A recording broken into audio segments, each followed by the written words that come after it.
رب العالمين الصلاة والسلام على خاتم النبيين وعلى آله وصحبه أجمعين أما بعد فأعوذ بالله من الشيطان الرجيم بسم الله الرحمن الرحيم قال الله تعالى في سورة البقرة وإذ آتينا موسى الكتاب والفرقان لعلكم تهتدون. Translation: and when we gave Musa the scripture and criterion of right or wrong, that you should be guided rightly. In this ayah, Al Kitab the is Torah.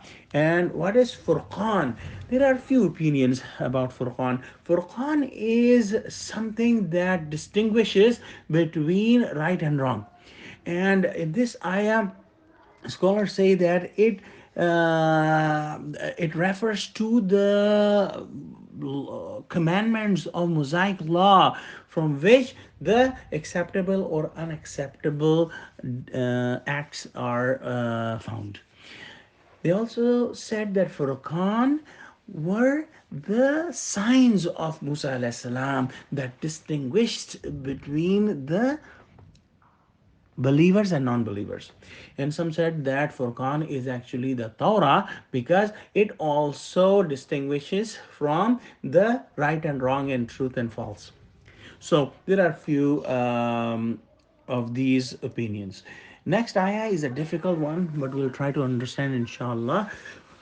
وإذ قال موسى لقومه يا قوم إنكم ظلمتم أنفسكم باتخاذكم العجل فتوبوا إلى بارئكم فاقتلوا أنفسكم ذلكم خير لكم عند بارئكم فتاب عليكم إنه هو التواب الرحيم. Translation: and when Musa said to his nation, O my people, surely you have wronged yourself by worshipping the calf. So turn to your Creator in repentance and kill the wrongdoers among yourselves. That is best for you in sight of your Creator, and He will accept your repentance. Indeed, He is the most forgiving and most merciful. So when Prophet Musa alayhi salam went to the mountain of Tur to get the Torah, the people of Bani Israel started to worship the calf. And not all of them, some of them. So there were three groups of those peoples. First group did not worship the calf and stopped the other group also. They tried to stop the other groups also. So they had nothing wrong. I mean, they did everything right. The second group was the worst. What they did? They worshipped the calf. The third group was kind of in middle. They did not worship the calf. However, they did not stop those who were worshiping the calf. So they had part of the crime.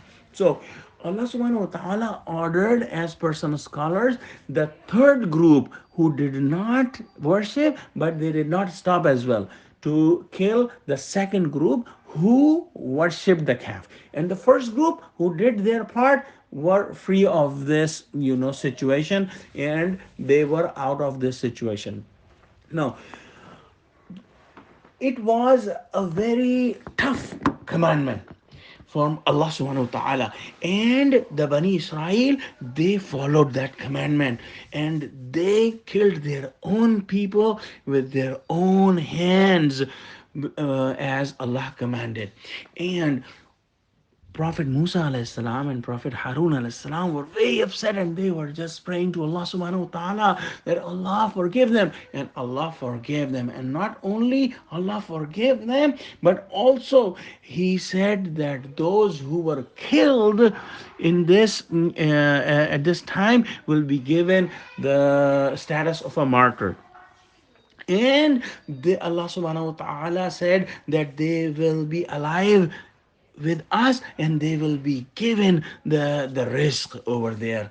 So by that, Prophet Musa alayhi salam and the nation of Bani Israel were consoled.